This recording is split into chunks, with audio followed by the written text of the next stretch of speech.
श्री सच्चिदानंद सद्गुरु साईनाथ महाराज की जय।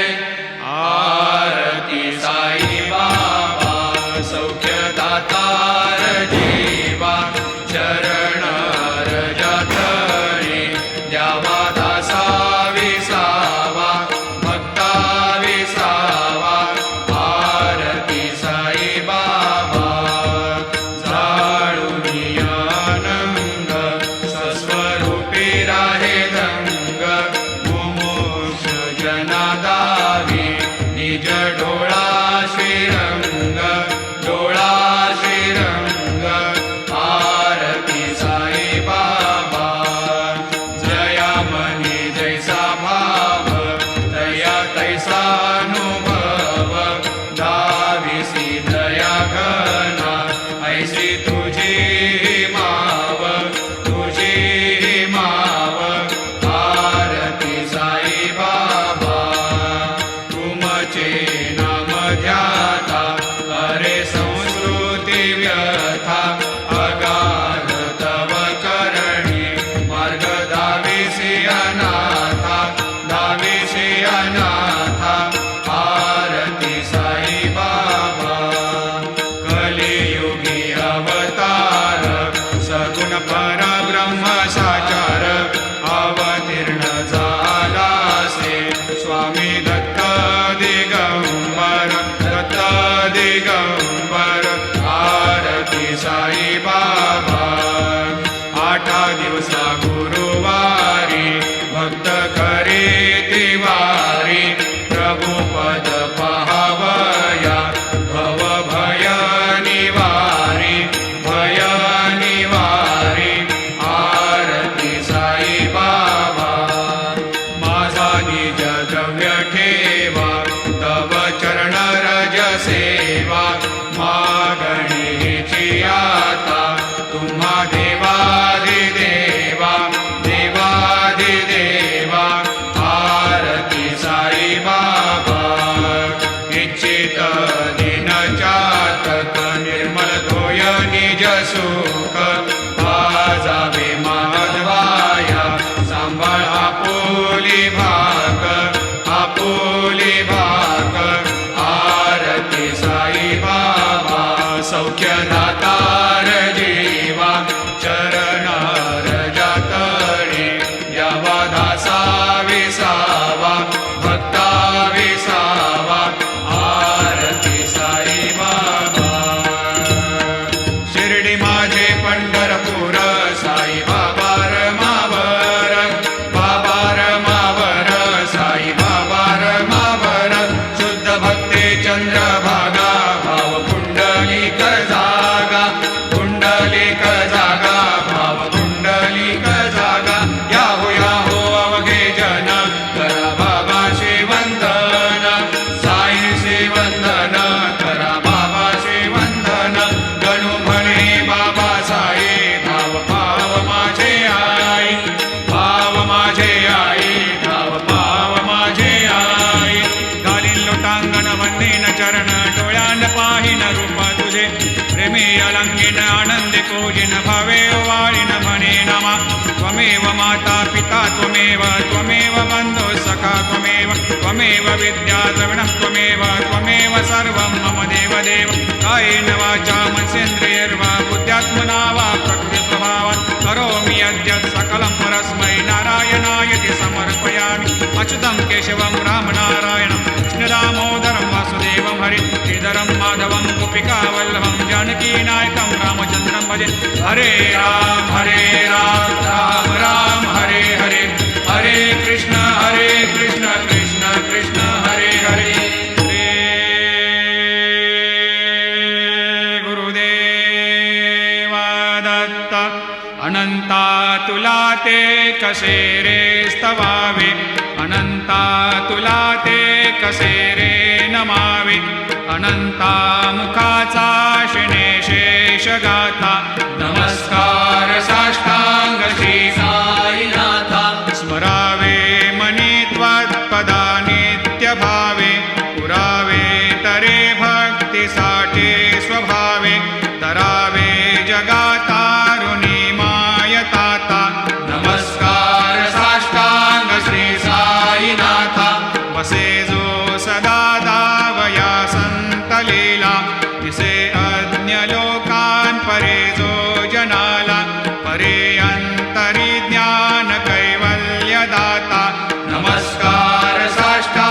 श्री साईनाथ बरालाधला जन्म हा मानवाचा नरासार्थका साधनीभूत साचा धरो साई प्रेमा गळाया अहंता नमस्कार साष्टांग श्री साईनाथ धरावे करीसान अल्पज्ञ बाला करावे आम्हा धन्य चुंबो निघाला मुखे घाल प्रेमे खरा ग्रास आता नमस्कार साष्टांग श्री साईनाथ सुरादिक ज्यांच्या पदा वंदिता ते शुकादिक ज्यांते समानत्व देते प्रयागादि तीर्थे पदे नम्र होता नमस्कार साष्टांग श्री साईनाथ तुझ्या या पदा पाहता गोप बाले सदा रंगलीचित स्वरूपे मिळाले करे रास क्रीडा सवे कृष्णनाथा नमस्कार साष्टांग श्री साईनाथ तुला मागतो मागणे एक द्यावे करा जोडितो दीन अत्यंत भावे भवे मोहनी राज हातारी आता नमस्कार साष्टांग श्री साईनाथ ऐसा येई बासाय दिगंबरा अक्षय रूप अवतारा सर्व हि व्यापक तो श्रुतिसारा अनुसया त्रिकुमारा बाबा येई बा काशी स्नान जप प्रतिदिवशी कोल्हापूर भिक्षेशी निर्मल नदी तुंगा जलप्राशी निद्रा माहुर देशी ऐसा येई बा झोळी लोंबतसे वाम करी त्रिशूल डमरोधारी भक्तावरद सदा सुखकारी देशील मुक्तिचारी ऐसा येई बा पायी पादुका जपमाला कमंडलो मृगचाला धारण करशी बा नागजटा मुकुट शोभतो माथा ऐसा येई बा तत्पर तुझाया जे ध्यानी अक्षय त्यांचे सदनी लक्ष्मी वास करे दिन रजनी रक्षिसी संकट वारुणी ऐसा येई बा या परिध्यान तुझे गुरुराया दृश्य करी नयनाया पूर्णानंद सुखे एकाया लाविशी हरि गुण गाया ऐसा येई बा साई दिगंबरा अक्षय रूप अवतारा सर्व हि व्यापक तो श्रुतिसारा अनुसया त्रिकुमारा बाबा येई बा सदा सस्वरूपं चिदानन्दकन्दं जगत्सम्भवस्थान संहारहेतुं स्वभक्तेच्छया मानुषं दर्शयन्तं नमामीश्वरं सद्गुरुं साईनाथं भवद्वांतविद्वांसमार्तण्डमीड्यं मनोवागतेतं मुनिर्ध्यानगम्यं जगद्व्यापकं निर्मलं निर्गुणत्वां नमामीश्वरं सद्गुरुं साईनाथं भवाम्भोधिमग्नार्दितानां जनानां स्वपादाश्रितानां स्वभक्तिप्रियाणां समुद्धारणार्थं कलौ सम्भवन्तं नमामीश्वरं सद्गुरुं साईनाथं सदा निम्बवृक्षस्य मूलाधिवासात् सुधास्राविणं तेक्तमप्यप्रियन्तं तरुं कल्पवृक्षाधिकं साधयन्तं नमामीश्वरं सद्गुरुं साईनाथं सदा कल्पवृक्षस्य तस्याधिमूले भवद्भावबुद्ध्या सपर्यादिसेवां नृणां कुर्वतां भुक्तिमुक्तिप्रदन्तं नमामीश्वरं सद्गुरुं साईनाथम् अनेकाश्रुता तर्क्यलीलाविलासै समाविष्कृतेशान् भास्वत्प्रभावम्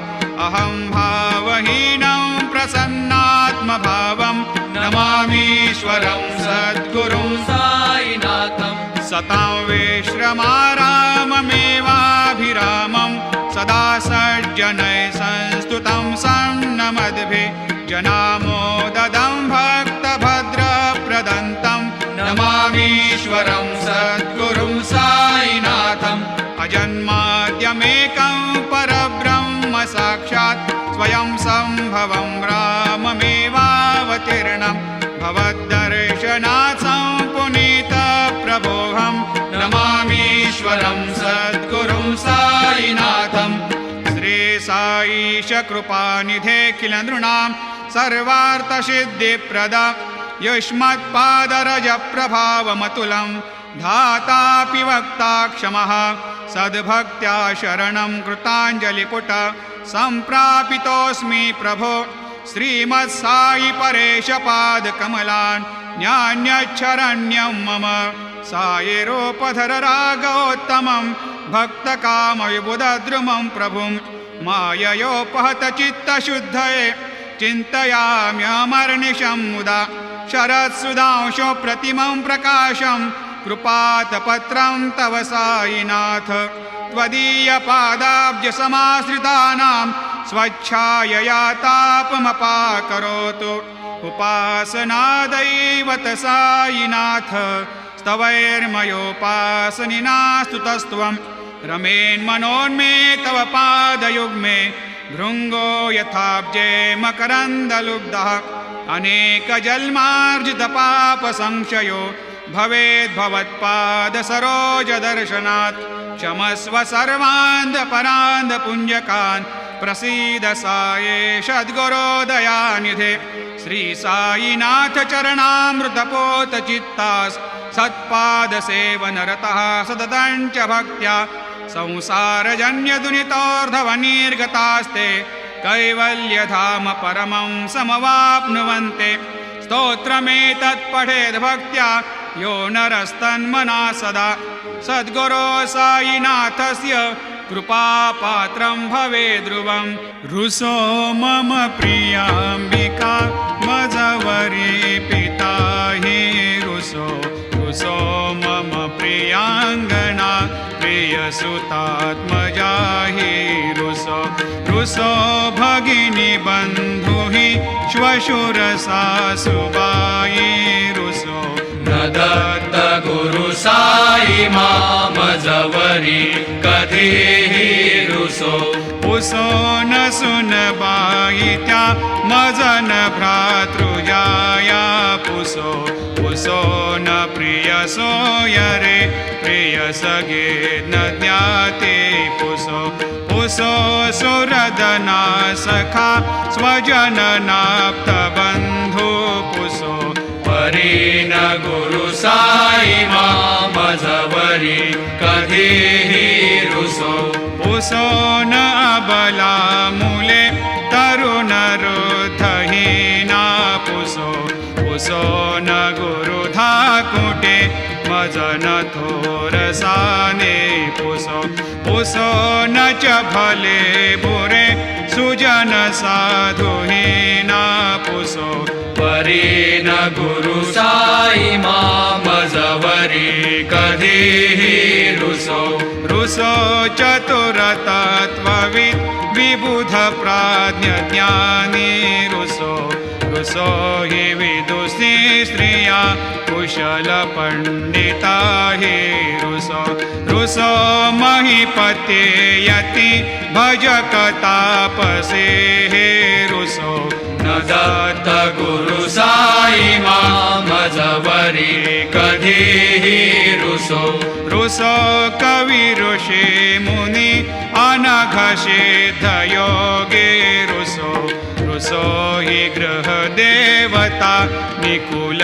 निकुलग्रामदेवी रुसो रुसो खलपिशाच हि मलिनडाकिने हे रुसो न दत्त गुरु साई मामजवरी कधीहि रुसो रुसो मृगखगा कृमि अखिल जीव जन्तु रुसो रुसो विटप प्रस्तरा अचल आपगाब्धे रुसो रुसो खपवनाग्निवार अवनी पंचतत्वे रुसो न दत्त गुरु साई मजवरी कधीही रुसो रुसो विमल किन्नरा अमल यक्षिणे रुसो रुसो शशिखगादिः गगनितारका रुसो रुसो अमर राजहि अदय धर्मराजा रुसो न दत्त गुरु साई मजवरी कधीही रुसो रुसो मन सरस्वती चपल चेतते रुसो रुसो वपुदिशाखिला कठिन काल तो हे रुसो रुसो सकल विश्व हि मयि तु ब्रह्म गोलं रुसो न दत्त गुरु साई मजवरी कधीही रुसो विमूढ मनुनी हसो मजन मत्सरा हेडसो पदाभिरुचि उल्हसो जनन कर्दमीनापसो न दुर्गधृतीचा धसो अशिव भाव मागे खसो प्रपंची मन हे रुसो दृढ विरक्ती चित्ती ठसो कुणाची घृणा नसो न च स्पृहा कशाचे असो सदैव हृदयी वसो मनसि ध्यानि साई वसो पदी प्रणय ओरसो निखिल दृश्य बाबा दिसो न दत्त गुरु साई उपरि याचनेला रुसो हरि ओम यज्ञेन यज्ञमयजन्त देवा स्थानि धर्माणि प्रथमान्यासन्न तेहनाकं महिमान सजन्त यत्र पूर्वे साध्या सन्ति देवाः ॐ राजाधिराजाय प्रसह्य साहिने नमो वयं वै श्रवणाय कूर्महे समे कामान् कामकामाय मह्यं कामेश्वरो वै श्रवणो दधातु कुबेराय वै श्रवणाय महाराजाय नमः ॐ स्वस्ते साम्राज्यं भोज्यं स्वराज्यं वैराज्यं पारमेष्ठ्यं राज्यं महाराज्यमाधिपत्यमयं समन्तपर्याधीशात् सार्वभौमः सार्वायुषान्तादापरार्धात् पृथिव्यै समुद्रपर्यन्ताय एकराळिति तदप्येष श्लोकोऽभिगीतो मरुतः परिवेष्टारो मरुतस्य वसन्ग्रहे आवीक्षितस्य कामप्रियैर्विश्वे देवा सभासदैति श्रीनारायण वासुदेवाय सच्चिदानंद सद्गुरु साईनाथ महाराज की जय। करचरणकृतं वा कायजं कर्मजं वा श्रवणनयनजं वा मानसं वा अपराधं विहितमविहितं वा सर्वमेतत्क्षमस्व। जय जय करुणाब्धे श्री प्रभो साईनाथ श्री सच्चिदानंद सद्गुरु साईनाथ महाराज की जय।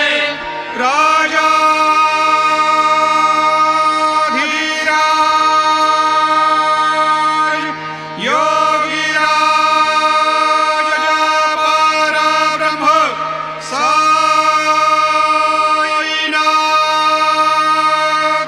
महाराज श्री सच्चिदानंद सद्गुरु साईनाथ